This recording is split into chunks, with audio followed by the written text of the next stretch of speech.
Alright, it's 1:03, we'll begin this afternoon work session of Lake County Board of County Commissioners.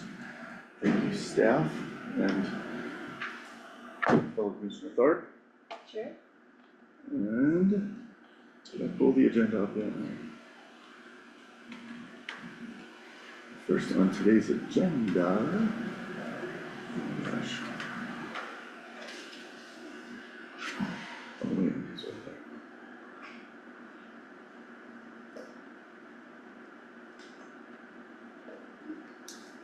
We have a review of the second quarter supplemental budget requests, which will be led by a plethora of staff. We're starting off with the E911 Authority budget update submitted. Submitted budget reflects finalized figures, so we'll be led by our illustrious Sheriff Heath Speckman. Hi. Good afternoon. Candace, do we have these to Yeah, I share? can pull this up. Okay, I have it ready to go, but didn't know. okay, yeah, cool, everybody if we can needed. just for visual. Talk through So that this a is little actually the resolution and it shows what will be happening for his budget. Is that what you need? bit. Oh, no, this is for item 2. We have the E911 That's the budget first thing. change. That is it. Oh, the first, And- oh, I see. Yeah. So as far as looking at 14. Okay, yep, so a little background here, I learned a lot through these two situations here. We had some turnover in leadership and we didn't see a couple things to the finish line. And I kinda like, looking back, looked around, I was like, oh, I was the only one standing, I should have picked up the torch and carried this across the line. So I apologize for a couple of these items here today for not seeing that through. But essentially what happened with the 911 budget is the 911 Authority Board finalized the budget, submitted it to DOLA, it was recorded. Prior to that, the employee that's no longer with us was entering that information into Tyler and didn't receive the final numbers. And so now we have mismatched budgets of what Lake County submitted and what the 911 Authority Board submitted. So this is an effort to align those two. For multiple good reasons on why we should do that. There was a very minor difference. Shown there, sorry, I don't have the full chart here to go through each individual line item, but essentially the differences are noted there. That we're looking to align what was originally or initially put into the Lake County budget that was different than what the E911 Authority had.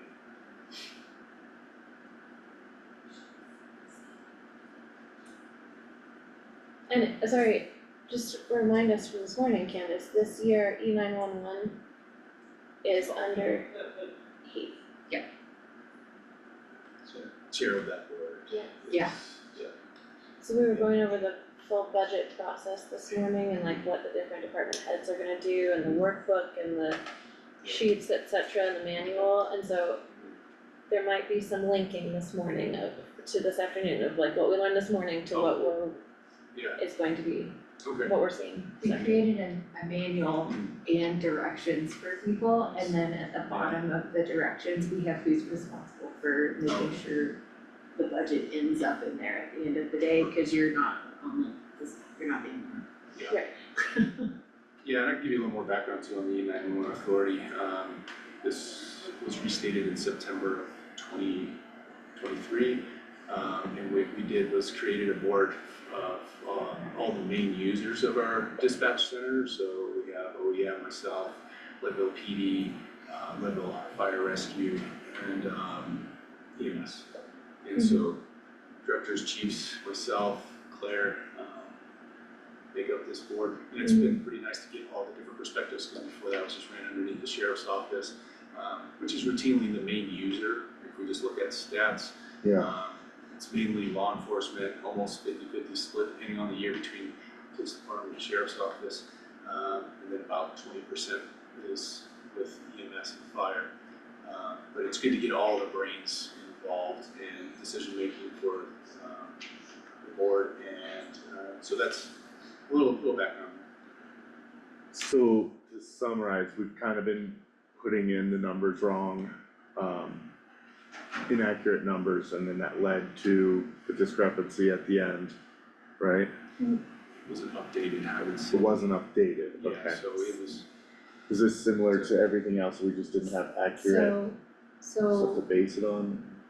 When people put in their preliminary budgets, there is a staff member who's in charge of this and they entered the preliminary budget and then they no longer were with us. So when it went from preliminary to finalized, that person wasn't there to know that the board voted, cause they have an outside board that Yeah. voted on their final numbers. Those final numbers didn't get shared to us by that employee Got it, because they were gone. there was no. Yeah. Yes. yeah, that's back to my apologies, I should have picked up on that, it wasn't updated in Tyler. So yeah, this is an effort to get everything aligned. Cool, well, I think identifying, as long as we can figure out where the issue was, and it's like we can fix it going forward. Yes, and I think Candace has been great with identifying the systems that were off, so we can prevent this in the future.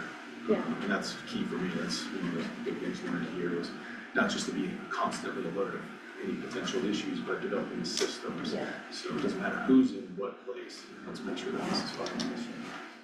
Awesome. And then that next one too. Yeah, we can jump, so the next one is, this one is specific to, equipment. So this dates back to conversations we were having with Motorola late 22, early 23, going into 2024 with an agreement with Motorola for the software and the equipment update for dispatch, as a lot of our systems and hardware was hitting end of life. It's a fast developing world in the emergency communication realm, and the state is constantly updating their systems, and we have to make sure that we have the equipment to keep up with the times. And so we're in that conversation, there was a new radio being developed by Motorola just before the state had approved it, so we're in line to get this, which would have given us quite a few years of life on this equipment. We're expecting about 15 years, hopefully a little longer, 15 to 20 years. State didn't approve it, we had to step back to the newest edition, which was newer than what we had, and so there was a cost associated with that. Chris was helping us through that process and approving the contract. This was decided that this wouldn't be equipment owned by E911 or the Sheriff's Office, but by the county. And so the last board was presented with this information, and in early January was approved to purchase this equipment, pending legal review, and then at the end of January, legal review was completed. Total cost for the equipment was $678,360.27, to be paid in intervals depending on when certain projects were completed. So in 2024, we had to pay out about $264,000, and so this left approximately the amount listed there as remaining. Again, though I didn't have the thought to carry this into 2025 Yeah, as, oh yeah, we still have to pay that. yeah. Just kind of ran with it, oh, it's approved, we're good to go, so no mistake on my behalf.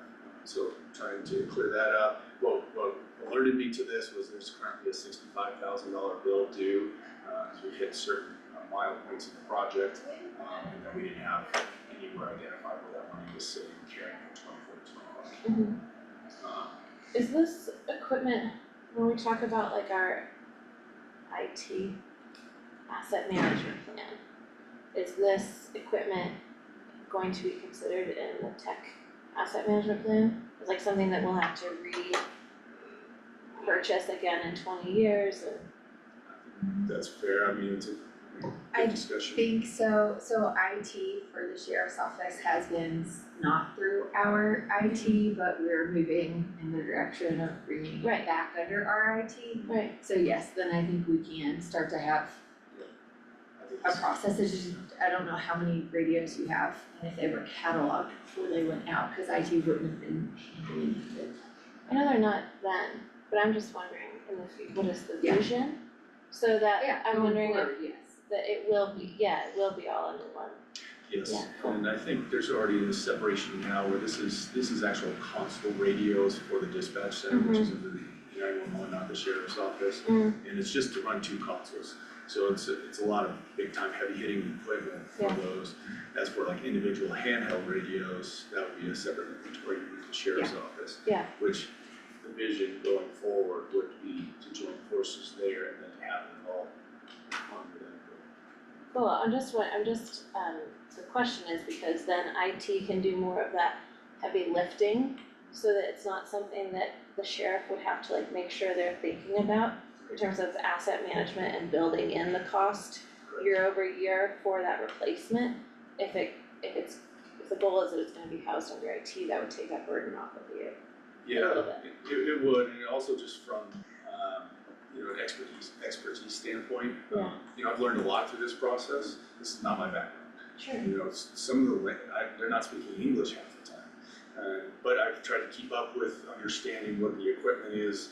I've had multiple people explain it to me, so before decisions made, I feel like I've been educated enough, but it's not my background. So to have somebody with a little more touch points to that IT would be beneficial. Yeah, cool. I will state that amount that I gave to Liz, I went back and forth with Motorola, and asked like, is there gonna be any adjustment to this? And they said, no, we can go right down to the penny. But then I just this morning found a mistake in the document that he provided where I came up with that figure, doesn't represent the most current, or the most recent, change order status. So it's actually $413,000. So there was a slight change, I can provide that number to both of those. Can we do if we do it in Q3, would that be okay? We have to publish. Oh, for sure. Yeah, and it's a small amount obviously, so if it has to be covered underneath E91, there's a different way to look at that $3,000 difference, but there is a difference. Okay. So, We can sit down and look at it, and if we need to do it in Q3, we okay, yeah, absolutely. He But comes, sorry. So yeah, if this is, because we do have a pending invoice right now that was produced in April to May, so that is something that would like to get that 65,000 paid Yeah. for at least. And if we can make that $3,000 adjustment forward to not affect that invoice. Yeah, that wouldn't hold us up for cases. So all this already. Keith, just so, is any of this, was any of this connected to a grant that we received No, from the state? Different radio yeah. situation? Sure, okay, and then last question. You said this is like a 15 to 20 year lifespan of these radios, that's awesome. That's great. Are there any like lease options for equipment for the sheriff's department, like radios that we could be on in 20 years when neither of us are here? I'm not sure about lease options. I know they offer financing, was another option that we're really given. Mhm. I don't know if it's a thing in that world, that we can offer that, but I can ask. Just wondering, since it's so valuable with changing over like vehicles to be on leases. Right, that it might open this, Yeah, potentially. just curious.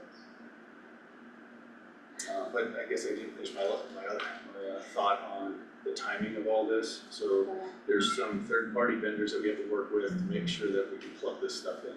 And that's through Lumen CenturyLink, and there were some delays on our backhaul line from Grand Junction that we need to do this. So it actually worked to our benefit. And the reason why we have a slight cost change there was a change order to say, okay, we got this new equipment approved through the state now.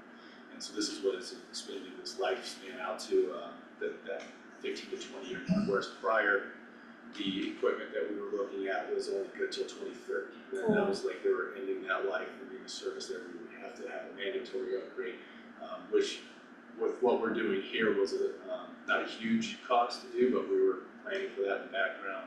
So this is much cheaper to get the newest equipment right off the bat, and it's working out well. There is a closeout date, project completion date. It was originally scheduled for September 1st of this year, but with those delays with CenturyLink, it's December 1st now, so if there's any sort of delays again, we may have to go back to making sure that we roll this money into 2026, for whatever is remaining. Lesson learned. You got this, you can do it, I believe in you. Yeah, thank you. Wraps that portion.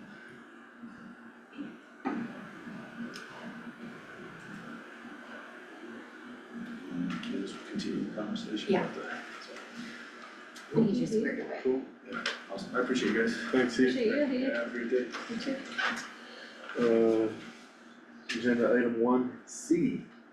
Request to update the submitted budget to reflect a match for the Water Supply Reserve Fund grant awarded in 2024. This will be led by the creative Bryce Ehrlich. Sorry, I'm trying to find new adjectives for everyone. It's just gonna make things fun. Yeah, so this is just a grant project awarded by the state, that we began last year, and we're continuing that work this year. And so, the grant project, just for a little background, was two parts. There was the water development plan, which was done by our current water engineers, to kind of, that we're following along that plan now, it is complete, and we are following that to the implementation of the water enterprise. The other part, the work is still going on this summer, hopefully it'll be done by this fall, is on the DeLap ditch, right? We're looking at 1.4 miles of the DeLap ditch coming from the Arkansas main stem, kind of behind Sugarloaf and Campground, and then ending at the golf course reservoirs. And the purpose of this is that the county owns the DeLap ditch. Parkville owns a water right that they can use. They can convey that water through the DeLap ditch to irrigate the golf course. However, the DeLap ditch is dilapidated, right? It's not in a state to convey water right now. So, we're doing a study right now. This is the design and feasibility assessment, right? $40,000 worth of survey work to make sure we can catch gradient everywhere. And then my goal is to follow up once this work is done with a new grant project, probably, 2026, 2027, where we're actually doing the physical work to make the DeLap ditch run again. And that will be huge for us because right now the golf course uses over 50% of our total water portfolio that we have. And this water right that Parkville has can irrigate 50% of the golf course. So we can realistically free up 25% of our total water to put it back to contract use or, a lot more economically productive use. And a lot more just revenue potential there. This is the biggest bang for our buck that we have going to maximize the use of our water. So we just wanna keep this going, but yeah, with budget stuff and everything, we have an outstanding grant match of $28,838.07. Which would complete our $50,350 match that we did for the entire project. Great. It's purely coincidental that the DeLap ditch is referred to as dilapidated. Yeah, Okay. just works out better that way. But, when we apply for this new grant, we're gonna be leaning on Parkville more too. This was a nice study because we own the ditch, but when we're actually going into the physical work and like putting a water right that's not owned by us into use, and it's gonna be a small revenue builder for Parkville, then we're expecting them to contribute as well. So, and then. Is that an MOU or like how do we determine how they're gonna contribute? That is, once we have the idea, the scope of work that's needed for the DeLap ditch, hopefully by this fall, then I'm gonna start the conversations with Parkville. They know it's coming, Okay, but we have to talk about how, I'm not sure if it's an MOU, that's a good question, but we're going to jointly apply on the application to the state. got it. And who does the actual work of? There's gonna be some in kind, Uh-huh. like our public works can do, just with their heavy equipment, can do some of the physical infrastructure work. There's gonna be maybe a need to contract out to a firm to do a little bit more of the specialized stuff. That's kind of up in the air until we know what is needed. And I met with the engineer last month and we went out to the lap head gate, which originally part of this grant was we were gonna redesign the entire head gate. And we went out there and we're like, this is a pretty nice head gate, cause it never got used, it got installed and the ditch wasn't usable. So we're looking at a way to just use the existing head gate, which will save, literally hundreds of thousands of dollars on this project if we can just use what we got. And then if we can catch gradient, then we might be able to do the majority of the work with a mini X, someone that's really skilled with a mini X. And then there will be some earth building components to it as well, especially through the campground. That's where one bank of the ditch is basically gone. On the downhill side.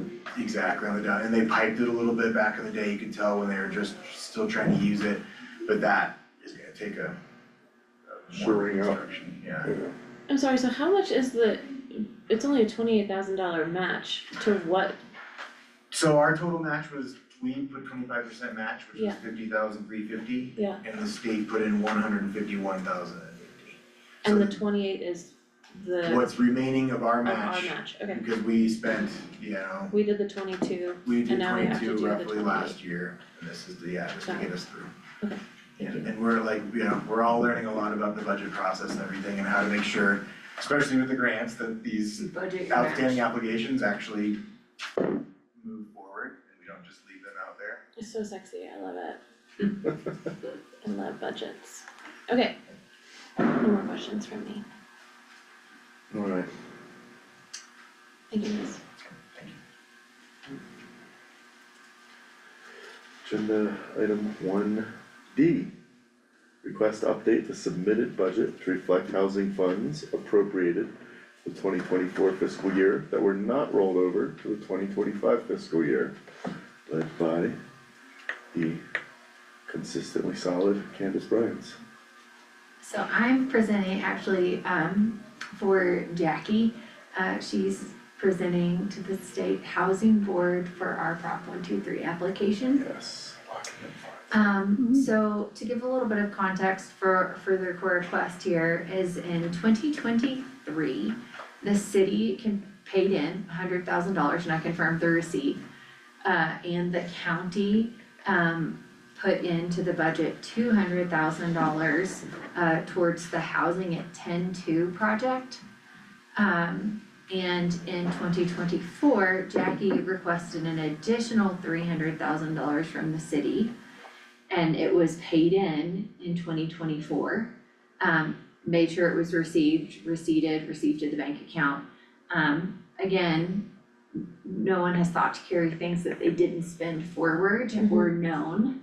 So though that $600,000, that's money we have received towards the housing project that didn't get rolled into this year's budget, cause your budget starts over every year if you're not in your own fund. Yeah. So we did make sure every one of those has been received to the bank account. She just needs to account for them this year because the project's actually now moving forward, so she can expend those dollars. So that's what this request is for. Love it. Got it. We've seen that $600,000 so many times in Yeah. our short tenure. Yep. You understand that number? This next one, before you read it, we are transferring money from the general fund to the lodging tax fund. It is correct in the transfer document, but we have a typo and have flip-flopped the direction that the money actually will be moved On the agenda. on the agenda, so. Got it. Because it was posted, I did not change it, cause it was posted in the paper, but we do have to make that amendment, so I'm just. Resolution's right, this document, the agenda is backwards. Okay. Okay. So agenda item 1E is slightly backwards. But let's see if I can word it right. Request update the submitted budget to reflect the inclusion of marketing services, advertising services and ambassador salaries by transferring monies to the lodging tax fund from the general fund, Yes, sir. led by the astounding Adam Ducharme. Thank you. Candace, how would you like to talk about this? So the lodging tax fund was created, by state statute that you sent me, CRS. 1992. And also then the county has a resolution to have created one. 2006. And the resolution we're gonna amend this year to be a lot more clear what those funds can be used for. The lodging tax fund dollars, they're collected when people stay at a lodging facility, we collect a tax. And those funds are supposed to have been restricted to only be used with the lodging tax fund and carried forward every year. They did not get carried forward in 2023. And we don't have proof of exactly how much money the lodging tax fund had. Hold please, just let me Yes. process that. I know. Is there a ballpark or a rough estimation? Or the last time we had, Yeah, the last time that it was accounted for, we had about $110,000. And that's an external report, not on the accounting side of things, like That's an from Colleen. auditing. Colleen was diligent, she was freaking investigative. Our auditor wouldn't honor an outside. No, I get that. So say the statement again then, please. So he'll need some funds from general fund, which he normally wouldn't, he would be able to use lodging tax fund dollars had Had the whoever was fund- here in 2023 held those restricted funds and carried them forward correctly. Going forward, we do want to amend his resolution to make sure they always get carried forward and restricted from year to year. I thought that was the point of a fund, is that it can't be touched by things that, was it an accounting error? Or is it So that- just because there's a fund doesn't mean the balance carries forward every year. You at the end of the year You have have to to say, these are restricted, they get carried forward. Right, I don't know who was doing the accounting in 2023, for whatever reason that didn't. that did not happen.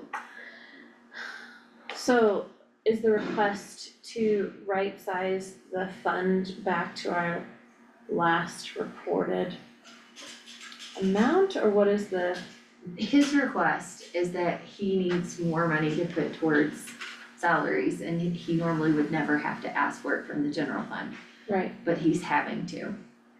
We can't right size it based off of external reports. Is the general fund where There's the no way to prove it. previously allocated funds ended up being commingled? it would have to, like, where else could it go? Well, it got into the general fund somehow and then it went to wherever Patrick puts things. So, when was the last report that we have of what was in that fund? End of 2022. And what Which was amount a was that? Well, it's a different accounting software, so we don't even have access to it Okay, on the finance side. was there ever like a printout of that report? I mean, I'm sure we have, there could be some sort of forensics done. I wonder if there's something in the crazy filing cabinet, it's just full of Your filing cabinet, yeah, it's adorable. everything in the world. I'm just, okay, I hear the request, of course, to pay for this, I get that. I'm though curious about how we make whole that fund from the gap between end of 2022 and now. How do we do that? Or do we just, or does the tourism panel just hope that we'll continue to say yes when they need to pull funds from the general fund? I would rather make the fund whole so that we don't, so it doesn't have to be like a justification or Having political, completed the 2023 audit and having written off $1.3 million of grants I couldn't prove were Yeah. receivable, I would be shocked if we can prove it, Okay, but I will definitely look into it. okay. There's some pretty Stretched out. messy I totally hear it, and I just wanna say as somebody who was chair of the tourism panel, the tourism panel did everything they could to be very thoughtful and to manage that money really well, and to make choices that would keep the money from being overspent, to make sure that there was always like 6 months of cash on hand.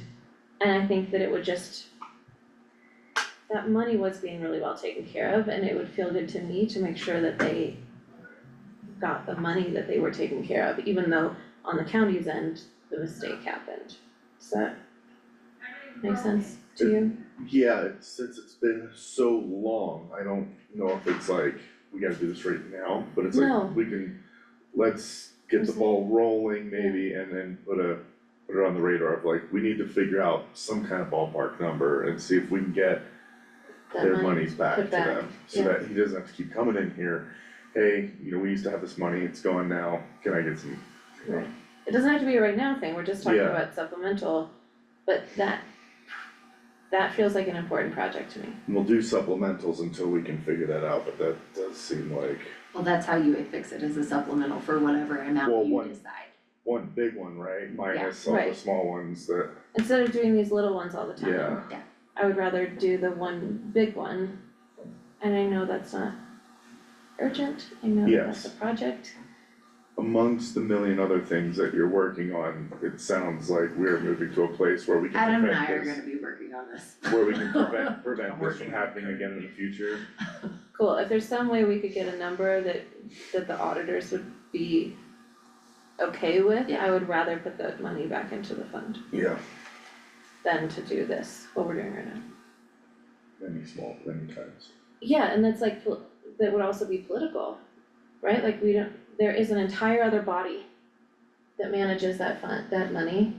I do not want to make it messy with it being a political issue up here Yeah, with like we're continuous requests. superseding a group that already is in yes. charge of that. Yes, Andy, And we'll be in front of you guys on this issue again, cause Adam and I talked earlier today and really wanna get that resolution to clearly define what tourism dollars can be used for, so when you create a special fund, you usually outline in the document Yeah. exactly what it's for. Yeah.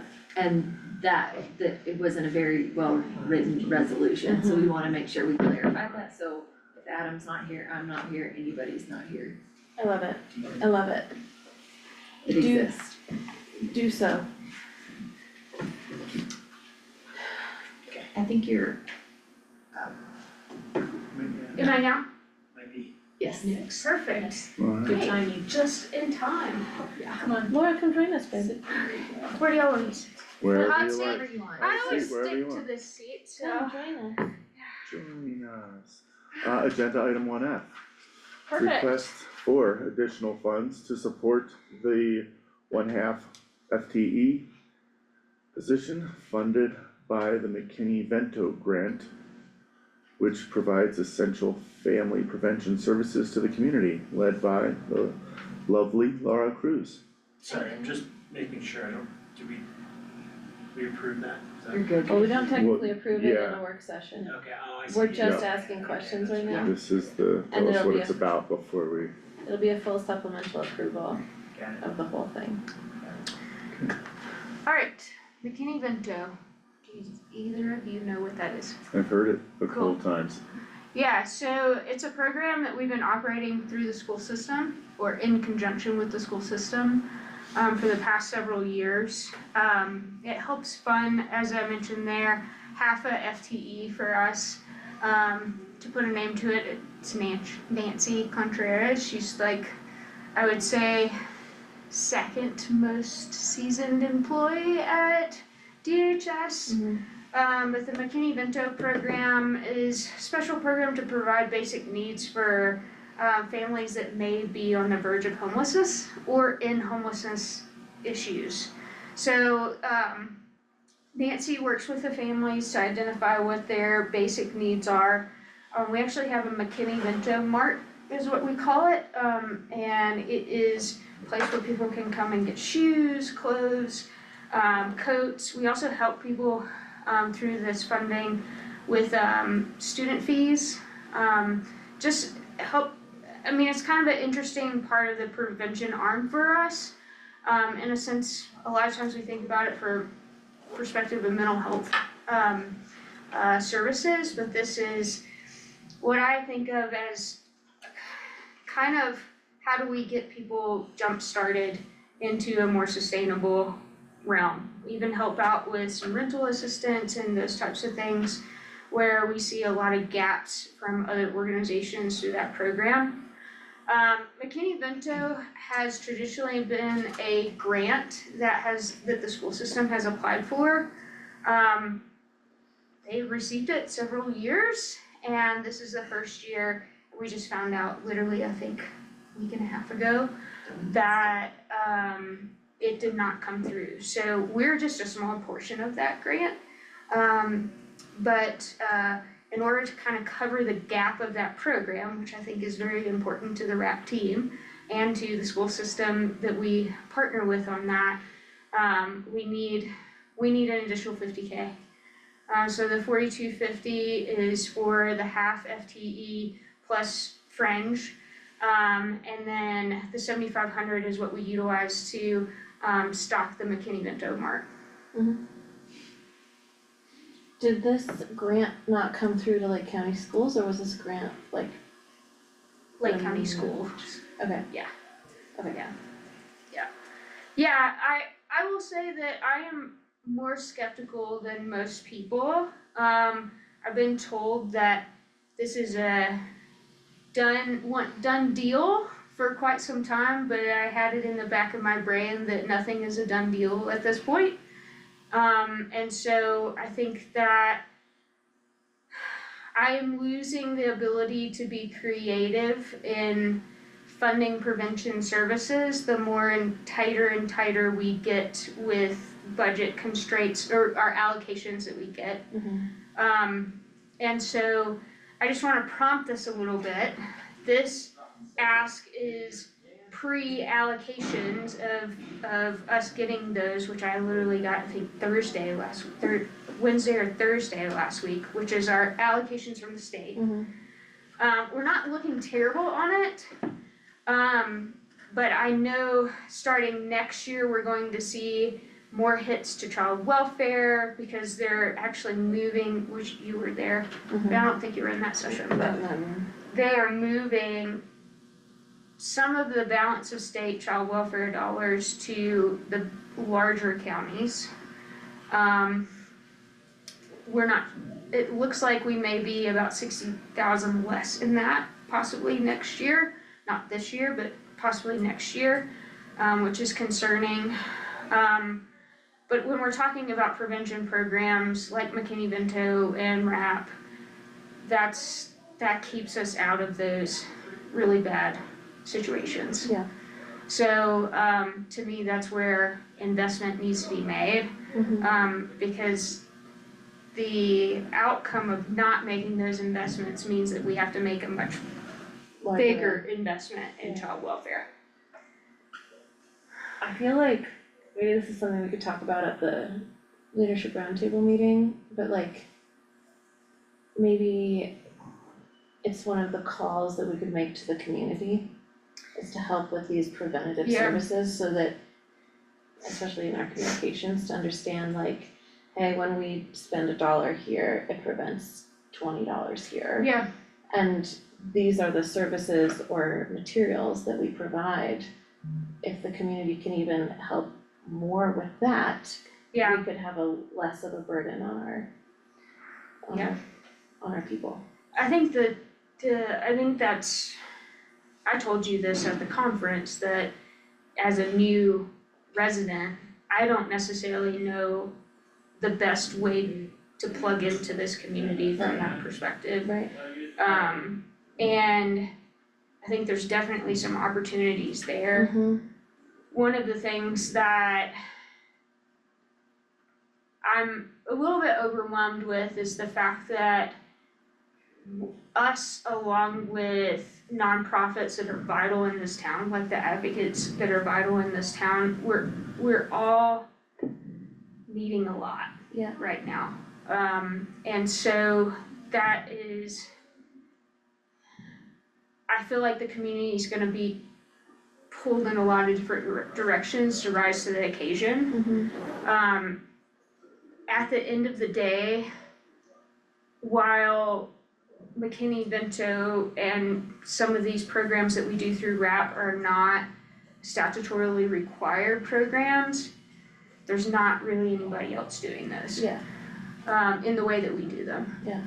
And so, but it's also, on the other side, we depend upon those other organizations to be stable as well, cause we make referrals and coordinate with them. So I think this is a tough ask because frankly, I just don't know where else I can pull funding for this. Yeah, that's okay. Yeah. I hate, what's making me so frustrated as a director right now is that we don't learn where exactly we're gonna land financially until basically the day the fiscal year starts and with the state. So we're July 1 to June 30 with the state. And so it's very hard to plan when you're doing those things. Obviously, we've worked really hard to find supplemental grants in the past for these things, and we are still looking for those. Last year, we had an HCI grant, with this health, something, they were our our behavioral health, regional entity. We worked to get that funding. We're still going to be looking for funding to supplement programs like this. But this was a big hit. Yeah. So. Sorry. Laura, I don't have any questions. Do you think we should talk about it at that meeting though? Yeah, well, in the school system, it was a bigger hit for them. I know. It's gonna be a big conversation at that meeting. Yes, So I exactly. think they lost about 200K out of that. No, 500K. Out of McKinney-Vento? Oh, not McKinney Vento, Yeah. out of the total Yeah. DOE. So, yes, Yeah, and I think that the community wants to start helping. Yep. So we have to start being able to tell people how. well, and I think there's opportunities too, talking about McKinney-Vento Mart, like, there's some opportunities to have more donations to the Mart. Yeah, exactly, yeah. Right? Yeah. You know, we do coordinate with the local thrift store to help with supplementing things, but we're buying things that typically a thrift store doesn't have, like a car seat, Yeah, a brand new car seat Yeah, Yeah. you can. that we know is safe. Yeah, so things like that. I don't know how many car seats we have bought this year, but we have kept Target busy, Target and Walmart.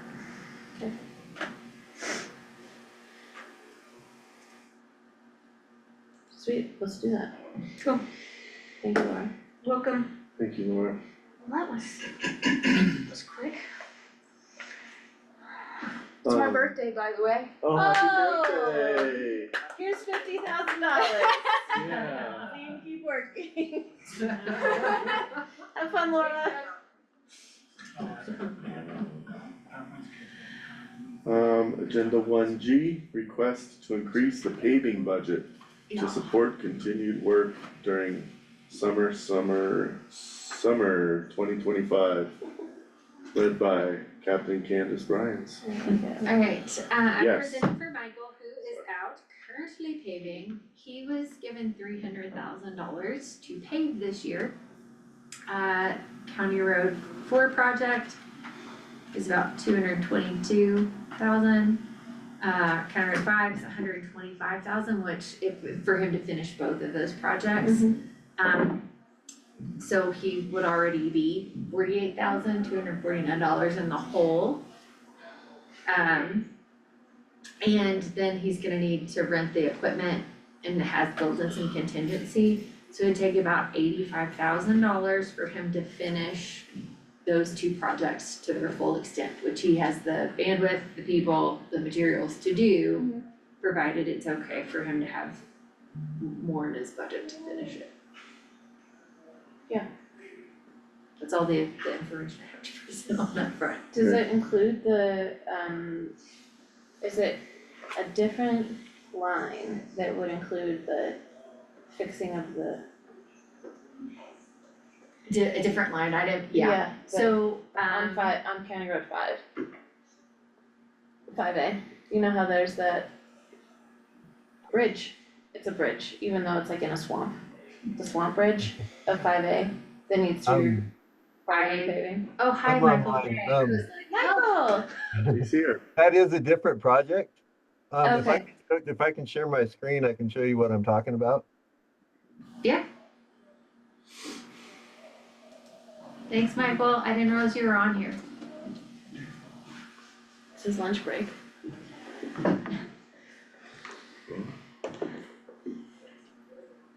Can you see my screen? Yeah. Yes, we can. Okay, so this is the road that we're doing currently, County Road 4. We've actually Mhm. made it from this baby doe to Evergreen Drive, or where we left off paving. Mhm. We're getting ready to start this one. We couldn't get asphalt today. That's why I'm in my office. The asphalt plant was down, but it's back up and running now. So we're doing this section next. And that would leave a little bit so I could pave like this section of County Road 5, which is not supposed to be done until 27, but it's really falling apart and there's a lot of traffic on that road. Uh-huh. With the little bit of extra money, I could finish this whole section all the way to Highway 300, so that we have actually some good roads coming all the way from Highway 24 here, Yeah. all the way through to Highway 300. And golf course. Yeah. Okay, cool. I totally thought it was 5A. That's Now, great. that's where we're doing the bridge. Is on Yeah. 5A. That's this little spot right over here, Yeah. right there. But we're not doing that and starting until the middle of August, so. Is that after the races then? Yeah, it'll be pretty much after all the races are done. Okay, Cool. When the water's lowest. great. Awesome. I'm okay with that. Yeah, the road past the golf course is reality. Mhm. Painful to drive on. Yeah. Well, alright. Cool. Cool. Thank you, Michael. Thanks, Mike. Thank you all.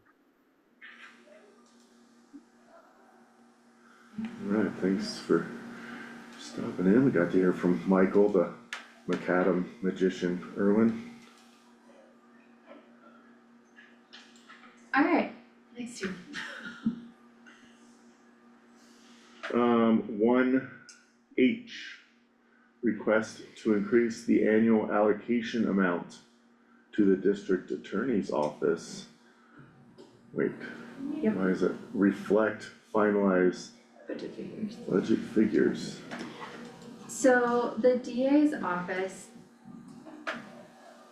gets information from each of our assessors. And by each of our, I mean like different counties.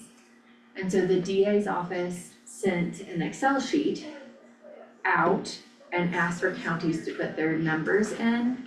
And then that calculated the amount each county would be paying towards the DA's office services. The DA's office forgot to send it to one of the counties, so then that county did not update their numbers because they didn't receive it. And so they sent out in October, I had to do some digging through emails to figure this all out. This was an exciting one. So I was able to see that in October of 24, they sent out one budget. But then in April of 25, clearly well after the budget was done, sent out the actual updated numbers once they realized they missed a county. So the amounts that they should have sent out were not correct. Do you know how they determine how much burden each county will have from that total amount? It's just statutory form. Yeah, Is it statutory formula? Yeah. Okay, and does anybody know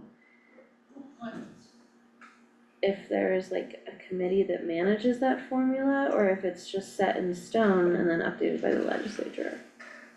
I think it's set and then updated by the legislature. Not like CWAC or CCAT. No, that's only child welfare. I know, I'm just saying it's not built like that. Mhm. Shucks, okay. Maybe that's good. Okay. So we're gonna do that. Which county was it that they missed? Do you know? I'd have to look again, I had to forward it to myself from Tim's That's a pretty- email. That's a pretty good chunk of Glaring money omission increase. to not have been caught sooner. Must have been one of the, They It's a little left bit of a ding dong out. for real. But, you know, look at us. You gotta take the sum of 5 counties or whatever and you're only adding up 4 numbers. Well, they didn't update, it wasn't updated, so they had the initial budget, they had the preliminary budget from that Right. county, but they didn't Yeah. have an updated budget from that county. It's only $12,000, Yeah, it's not. is it? that's just last year. Yeah. Right. No, where is the number? 20, Oh, it's 21,000, 21,000, yeah. yeah. you can- Yeah. Okay,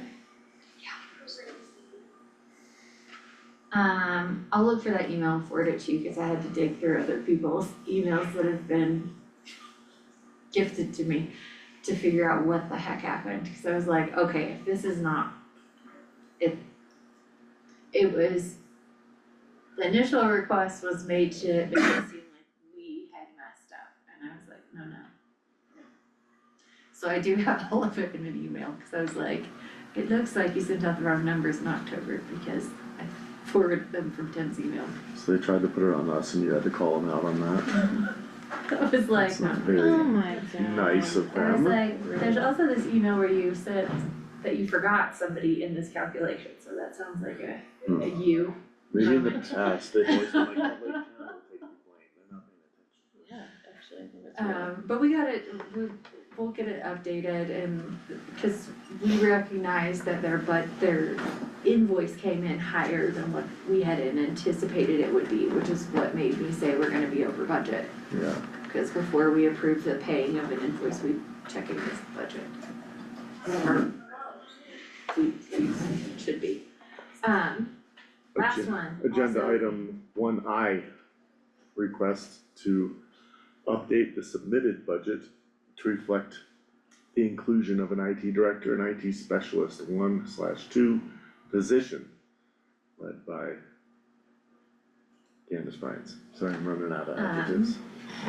Liz is gone. Everyone needed to fill in today.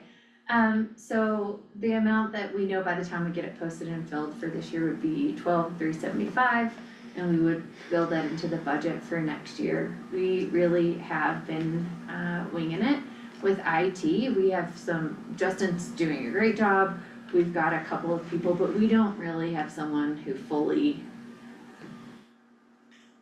is an IT director who could really outline our systems.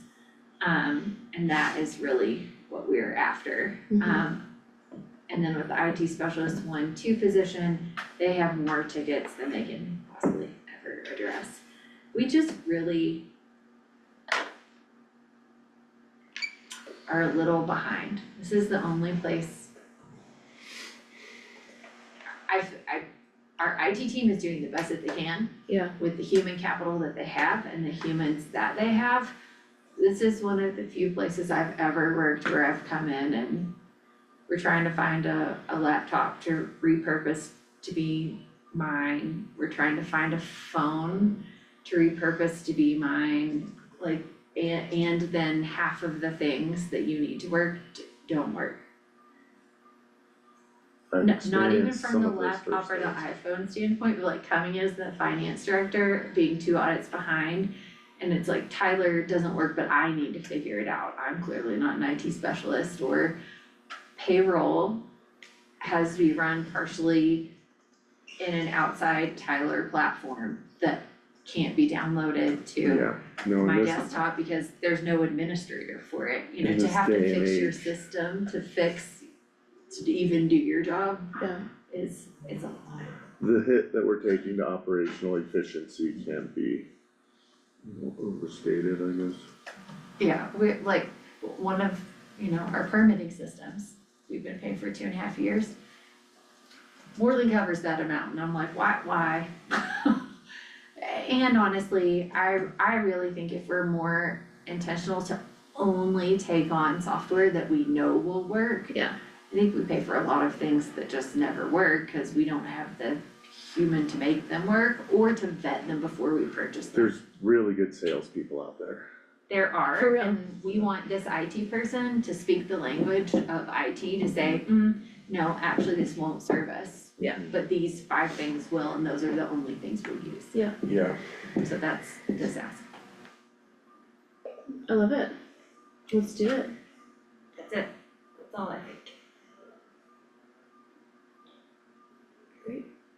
And ideally, these kinds of things never happen again. I'm not gonna say we're gonna be perfect, but like catching Yeah. these things, and I think the way that we're doing the budget and the budget process going forward. Yeah.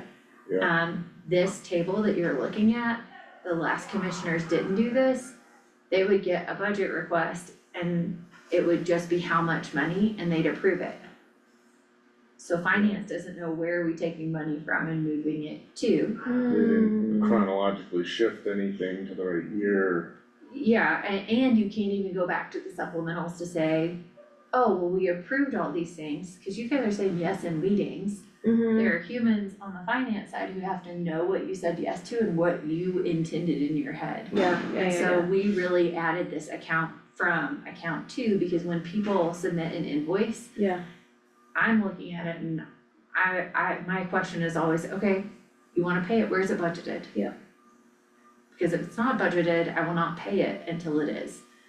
And that's really that connection between what's happening in this room and what has to happen on the finance side is why a lot of things like the tourism fund. Yeah. Like that was a decision made in a meeting. It Yeah. has to be communicated to the people actually doing the work. Yeah, totally. And these, once we approve and record them, we upload them into Tyler with the notes and the approval date alongside the transaction. Nice. So anytime we make a budget adjustment, this is now attached to that adjustment. So if none of us wake up and are here tomorrow, There's the a note. next person that's in there is like, oh, I see why they moved this money and I have to carry it forward if we didn't expend it. Great. I love it. That only took an hour.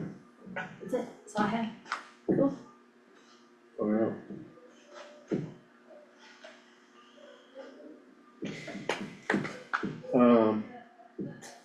Okay, that's it, so, and anything from anyone else? You Is there like a public forum or No. a way to maybe just hand over some documents, some information for you guys? Yeah, should I go close ahead. the work session, Okay. or do we have this on record, or? I can mail it to Everything you. work? You can just hand it to us, it's fine. Yeah. What do you guys, yeah, We're just all in the Well, same room.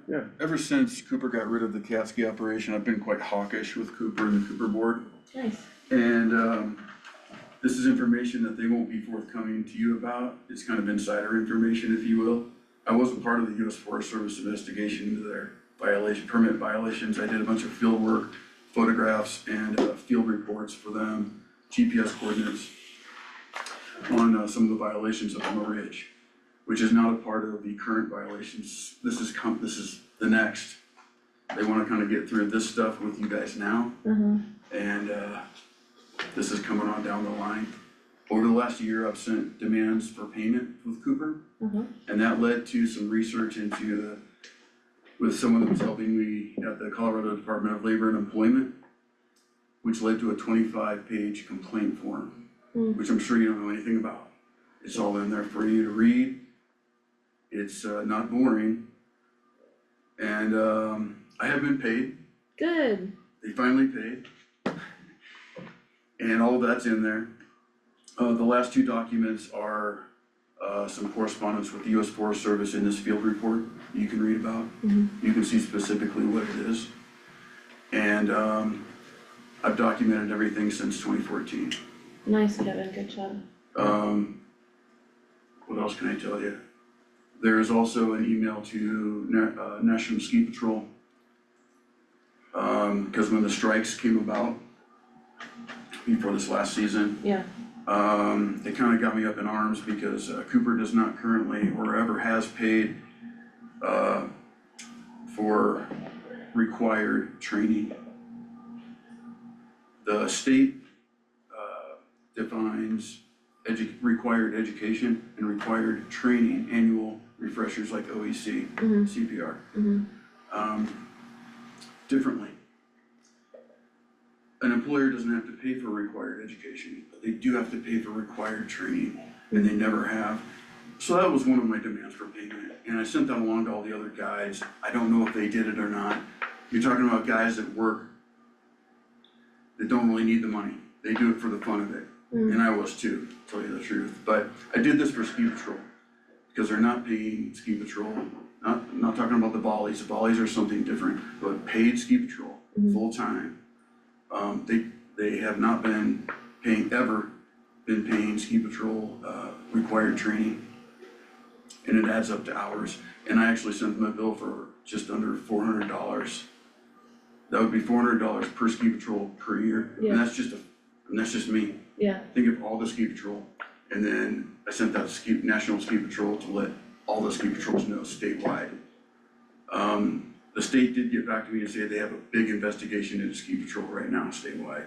So I'm probably just a small niche of their investigation. On the complaint form, the state did get back to me and they said they are ceasing their investigation because at this point they're giving me clearance to sue Cooper. If you read through that complaint form, you'll see why. Okay. It's not okay. Okay. Yeah. And I've been pretty hawkish with the board. I sat in on a lot of those meetings and they didn't even know it because I drove all of those yurt dinners for 8 years. And I heard everything. Oh, interesting. So you were in the vehicle, but they weren't paying No, attention. I drive them up to Yeah, the yurt yeah. for the yurt Yeah. dinners and I Yeah. sit up there and have a steak dinner myself, Right. which was awesome. So I just got to hear everything's alongside kitchen staff. Yeah. Yeah. Totally. Um, Can never forget about the staff. a part of the required training is a whole segment on sexual harassment. And that's a large portion of the National Ski Patrol letter. That's why there are no female ski patrollers at Cooper anymore. It's not just coming from me, Yeah, it's yeah. all in there for you. Wow, Kevin, thank you so much. Yeah. Yeah, I had to come in, I had to give that to you, I really because I've appreciate been that. reading the articles. And it bothers me, so. It's been challenging. And I want the CASKI program to come back. Right? Yeah, And I know there's a lot of people in this community that could sit on that board and bring in different ideas. I mean, there's so many people there's so much talent and educated people that live here year round and own property here that would love to sit on that board. well, sitting in on those boards, you wouldn't get that impression, you know, it's pretty singular, the view that I get sitting at those board meetings. It's discouraging, and trying to bring up any opposing views or bring up any shortcomings is really challenging in those meetings, and that's what I've been doing a lot. And it's been extremely confrontational, it's not fun. So, you know, again, here's another example of something that I'm sure the board has been aware of, that, you know, they just try to sweep under the rug and, you know, pretend like everything is perfect out there, and it's frustrating. Overall, it's a toxic work environment, and it comes top down. It starts at the board, then to the torsos, then senior management, and all of the longtime managers. Yeah. And you are either indoctrinated into it, Yeah, or you're said to take separate ways. the culture is, Yeah. Once I knew Just how you once I knew described the CASKI program was gone, I spoke up. Yeah. well, And of course, they aced me, and they need groomers. They need good groomers up there. I live here in town. Why aren't I up there grooming? Yeah. It's because I bumped heads with management. I'm grateful you spoke up, and thank you so much for getting this to us, Kevin. mhm. That's awesome. This email, Kevin W. Schaefer at KW Design, is that the best way to That's stay me, in touch with you? yeah, and else, I mean, I think Cisco's got my number and stuff, so, I got your number. yeah. Appreciate you. Okay, Well, we'll be in touch for sure. Yeah. Is it okay if we keep this? Oh, yeah, that was for you, awesome. yeah, Thank I you so signed much. it. If you need any depositions, I'll come in and let them know. Yeah, Okay, thank you. Thank you. awesome, thanks. It's good to come into these meetings, there's a lot more going on than just the things I care about. That's Yeah, right. it's, you know, it looks so What's different going from the on? outside than it does in this room, it's pretty crazy.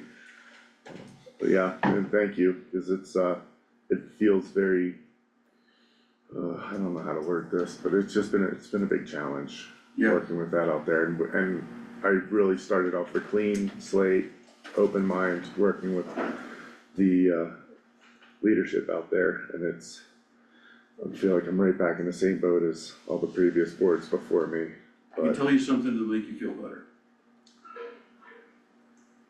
There's a guy that lives down the alley from me, and I see him all the time when I walk my dog.